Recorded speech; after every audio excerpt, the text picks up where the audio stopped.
Hello everyone, this is Panic with a brand new video. Today I'm on the Cakecore SMP server, and I've done a couple of changes since last time. As you can see, this door is right here.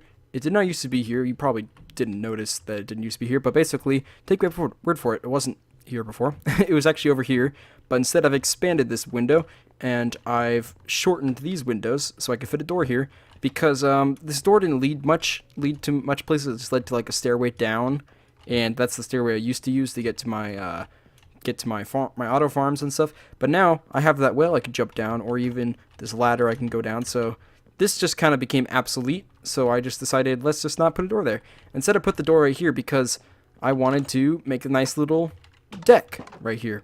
There used to be a mountain right here, or not a mountain, but I should say a hill that was higher up than what it is right now. So I chopped down the hill, and I put a little deck here with a little bit of an odd shape, and I'll show you why later. I also just placed a bunch of bone meal around to get some nice flowers and grass, and I think it turned out very swell. I can just look out into the distance just like I can with my thing up there, my patio, I guess. No, balcony, that's what I'm looking for. But you might be able to see a little bit right now, but as you see, there's kind of an overhang. That's because the hill actually didn't have a flooring here. So I built like a cobblestone rim around it and covered with wood. So it's basically covering up a hole here because the mountain used to just curve like that. And I purposely wanted to try to keep the shape of it as much as I could. There's a couple changes I had to make just to make it look a little bit nicer.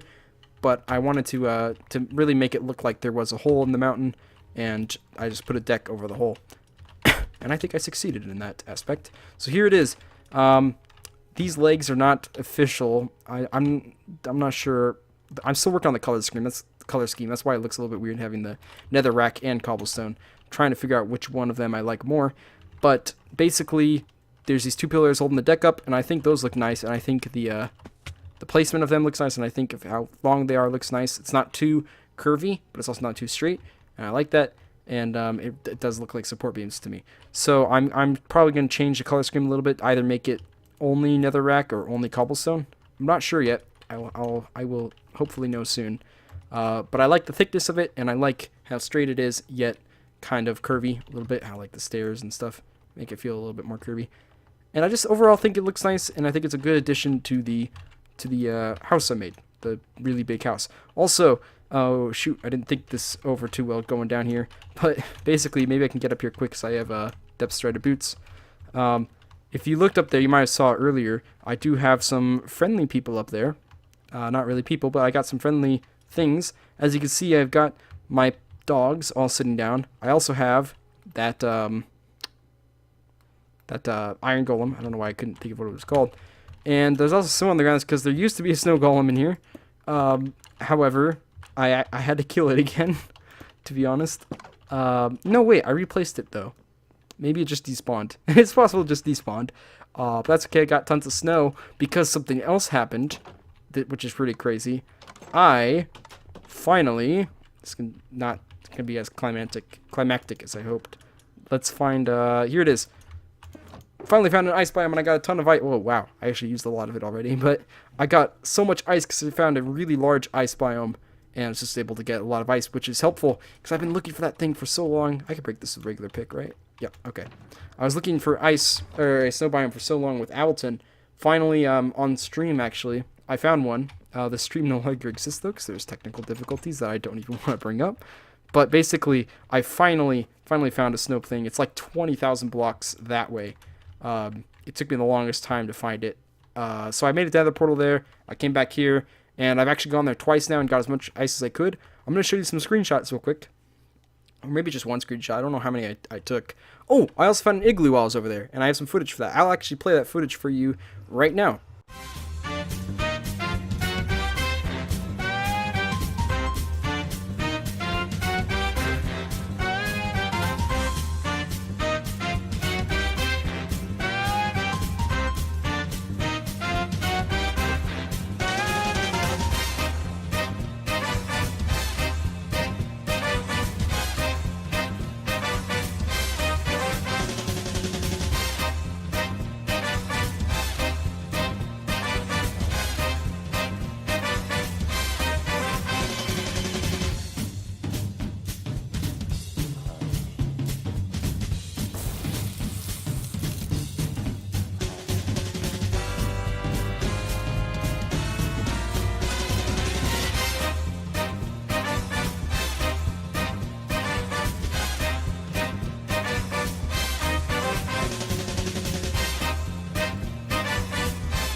So as you see, that was some very entertaining footage, obviously. I found a couple igloos, actually. I only videotaped one of them. But it's actually interesting. I didn't really realize what was down there.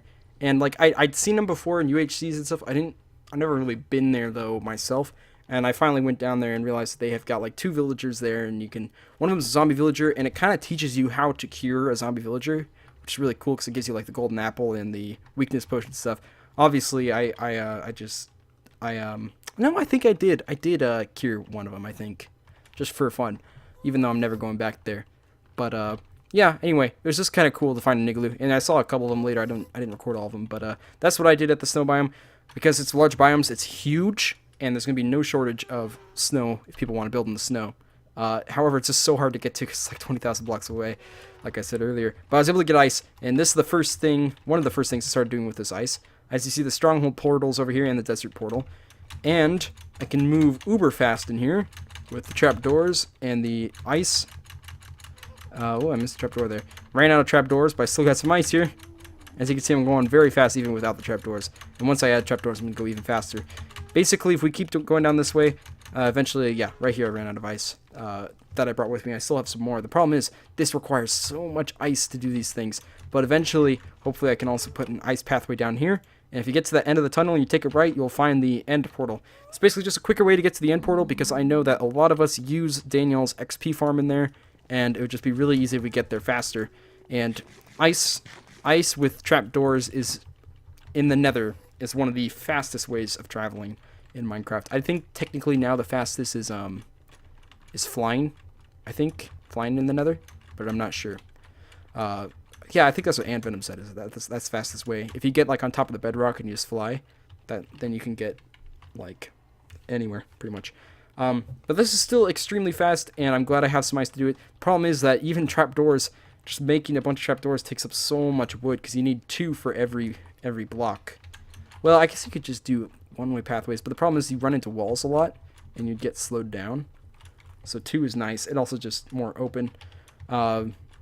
But yeah, basically, hopefully I can get that all the way down there. It's not going to be ice on every single nether floor, because obviously that would take way too much ice and stuff. And for things like this, it might get annoying having to, like deal with ice and stuff if you just want to get off right here anyway.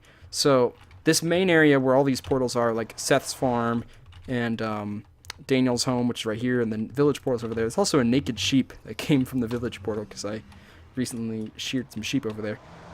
And then, oh, hi there. How are you doing? Let me send you back to the overworld. You're kind of in my way. So this is 0-0 portal, and that's my portal. This area right here is probably not going to have ice just because it's so many turns and stuff, and it'll just be easier to walk across without ice. However, tunnels like this that leads to the extreme hills in Taiga, and also ice biome, even though the tunnel's not finished yet, things like this would be really nice to have ice just so you can get there quicker. I especially want an ice tunnel to the snow biome just so I could get there really quickly. I've only been there twice. I got as much ice as I could. But the problem is you just need a lot of ice for this, so it'd be nice if I could get there quickly. Also, the tunnel's not made yet. It's so far, but hopefully that place will become more accessible in the future. Okay, so I'm going to now cut over to the next thing I wanted to show. Here we are. This is what I made. This is no suspense. I'm just going to say it's a chessboard. I made a community chessboard, which is a very weird idea, but as you can see, it's got the checkers. And these right here, these are the pieces. It's a little bit complicated, but I basically mapped out some pieces right here. As you see, this is a rook, this is a knight, this is a bishop, this is a king, this is a queen, and this is a pawn. And the opposite colors over here are the same pieces. The only things that might be a little bit confusing is that the coal is the queen, because queen always goes on its color, so I figured the coal should go on top of the coal, and then the wool is the king.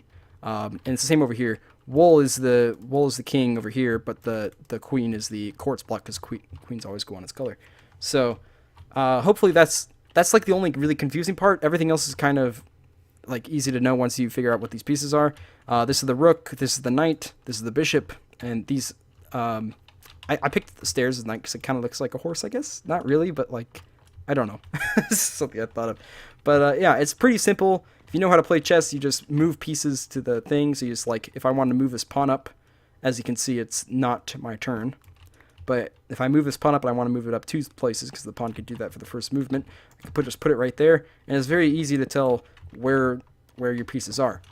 So it's an easy way to play chess. This, however, is a community chess board, meaning that anybody can play with anybody, not even if they're at the same time. I put up some rules right here, and I kind of explained that. move a piece for whichever color's turn it is. Once you're done, pull both levers and leave. Someone else might take a turn. Anyone can play any game. The only rule is that don't move 2 pieces in a row before someone else has moved. So basically, I did the first movement right here, and I went over and I turned on this light, which says if light is on, it's black's turn. So I pulled this lever and turned on this light, so it's black's turn right now. If black were to move, let's say, I can't move the rook. Let's just say this pawn, like we used earlier, and you just wanted to move it just 1 right there. Then black, whoever played the black's move would press this lever and go over here. And the thing is you don't know who the players are. You're pretty much just playing a game of chess. And there might be a time where you played as black before, but then you come back and you play as white, so you might be battling against yourself at certain points. However, it's basically just you gotta try to do the smartest move for the situation you're in right now, and that's basically how you play. So again, you don't even know who your opponents are, and you could be fighting multiple people, and you could be fighting against your own color at some point too. You'd probably know about that. The only rule is that you can't move twice in a row. So if you come back later, if I came back later and I saw this that was still here, I was like, well, it's been some time, I could do another move. That is false because I already went, and that's just basically the rule. So it's just, other than that, standard chess, and you try to get checkmate, and no one really wins because it's so commutative. But I just thought it'd be kind of fun if people just walked over like, oh, I guess while I'm here, I'll take a move, I'll move a piece for chess and stuff. And I'm hoping that this kicks off a little bit for the other SMP players. It's only 4 of us, and the other 3 don't go on extreme. Well, Daniel goes on pretty often. Daniel's been working on a lot of arena stuff over there. But Bombastic and Alton don't go on extremely often, partially due to their poor internet. But I assume as soon as Seth sees this, he's definitely going to want to take a movement of a piece. So yeah, just thought it would be fun. The design is not extremely official. I don't really like how the turns look right now. It's just bright and like 2 things. I think it's very easy to tell whose turn it is, which is nice, but I'd like to test other things out and wait till I get a nice design. It also might be nice to where you just push one button and then it flips the color. So, but I don't know. We'll see. Anyway, that's the chessboard. There's one other thing I want to show you, and that's back over here at this bridge, which I showed you last episode. And I'm going to use this boat over here real quickly. I'm over here at my bridge. This bridge was in last episode. If you saw it and you were paying close attention, you might notice this bridge is actually a little bit different. That's because I'd like to say it's done now. I still might make changes. You never know. You know me. I never seem to be officially done with anything on this server. I have all these walls done now. It's just a pretty simple bridge that takes you over to the graveyard, which again I showed last episode. The graveyard's now filled in with all the details of UltraCakeCore and stuff. And a little bit later in this episode, I'm actually going to, if not this episode, the next episode, I'm actually going to go over all of it and stuff and just put a spoiler warning. But before that, I wanted to make sure I showed everything else. So we got this bridge. You walk across. It's pretty simple. It's 1 block, but it's kind of roomy because it's got like these 2 slabs right here. So it's kind of like 1.5 blocks, which is nice. This dip, or this hill right here, I guess, what would you call this? Where it goes up. This is mainly because I still want boats to be able to go by, and it also just thought it looked nice. It used to be smaller. It actually used to be a lot smaller. I made it a much bigger gap, and I finally finished these like totems and stuff all over, and I think it looks really nice. I'm actually pretty happy with how it turned out. Got this nice walls right here, which I think adds a good amount to it. And overall, and these stairs, I think these stairs are new. It just looks like a nice bridge, I think. I'm just happy with it turned out. It's a small little project that I think I'm probably done with, but again, you never know. I might change things. I also added torches on all those stone walls, as you can see, so no mobs will spawn. Now, we're going to get over to this graveyard. Going to try not to show any of the stuff yet. Again, I don't know if any of you really care about this, but this is going to be spoilers for all the UHC seasons all the Cakecore UHC seasons I've been in so far. Excluding the newest one which came out. Actually, by the time you see this, it'll already be finished, I think. So, excluding that one, I'm not going to show off stuff for that, but seasons 1 and 2, I'll be showing stuff off of. So, you have been warned. That is your verbal warning. I will now go over here and look at all this stuff and talk about my experiences with them and stuff. So again, you can see there's a sign here that says warning, spoilers for all Cakecore UHC seasons ahead. So I changed the grades a little bit. I put some soul sand down instead of the patched grass. 1, because it's a little bit easier to work with, and 2, if you put a sign over patched grass, or what do you call it, paths, it turns it into dirt because you can't have a block above it. So I decided soul sand actually looks pretty nice, and also it's like souls, so it's like makes sense to have at a graveyard. Oh, this pathway is certainly not official yet. I completely forgot about that. But basically, this is for season 1. Let's just go down the line of the people who died, and I'll just be a little reminiscent for a little bit. Pacha's Just Right died on season 1, episode 2. He died by an Enderman. His footage, he was pretty lagged. I don't think that was the complete cause of his death, but it certainly played a large factor, and it kind of stunk for him. But may he rest in peace until the next season, because he's back. A lot of people will die twice just because they've been in multiple seasons. Turtle Soup, death by fall damage. I'm not sure. I don't really remember what happened. I don't think Turtle uploaded his last episode. Oh, no, he did eventually. Yeah, I guess he did some F5 tricks and accidentally missed the block in front of him, and he fell into a cave while he was mining. And then Gold Guy 8, Season 1, Episode 5, Death by Pink Venom 456. I obviously remember this one because I'm the one who killed Gold Guy 8. He, snuck up on me. Not really. I was just up on the surface about getting ready to do the episode marker when suddenly he just digs up right next to me. And he happens to be right next to me and then starts shooting at me. I, however, was able to kill him. I think a lot of that lag played a large factor in that also. But he did knock out a couple hearts on me and stuff. If we head over here, I think that one's later.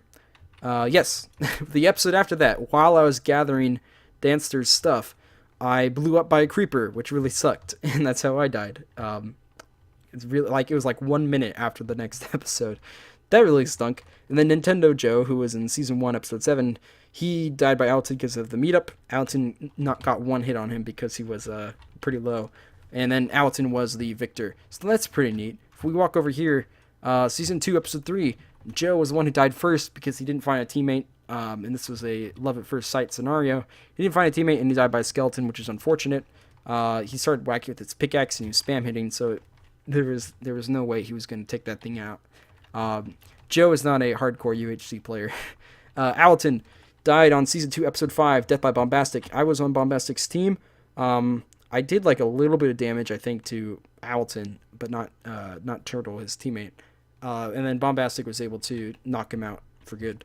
I think, Turtle Soup also died by Bombastic. So Turtle Soup came out as a surprise, and he got a couple hits on me, and I was kind of freaking out because I didn't know what was going on. Bombastic was able to kill him while he was attacking me, though, which is good. And that was Season 5. Well, good for me, anyway.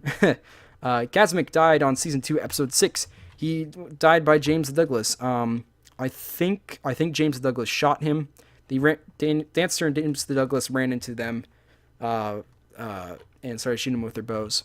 And I think that's how Kazmic died. If we head over here, Stenstone, Season 2, Episode 6. He died by Dancer also. Dancer shot him. Or not also. James got the other one. But Dancer basically shot him down. And then Season 2, Episode 7. I died by Dancer. He got his revenge from Season 1. And basically it was me and Bombastic versus them two. And during the meetup we fought.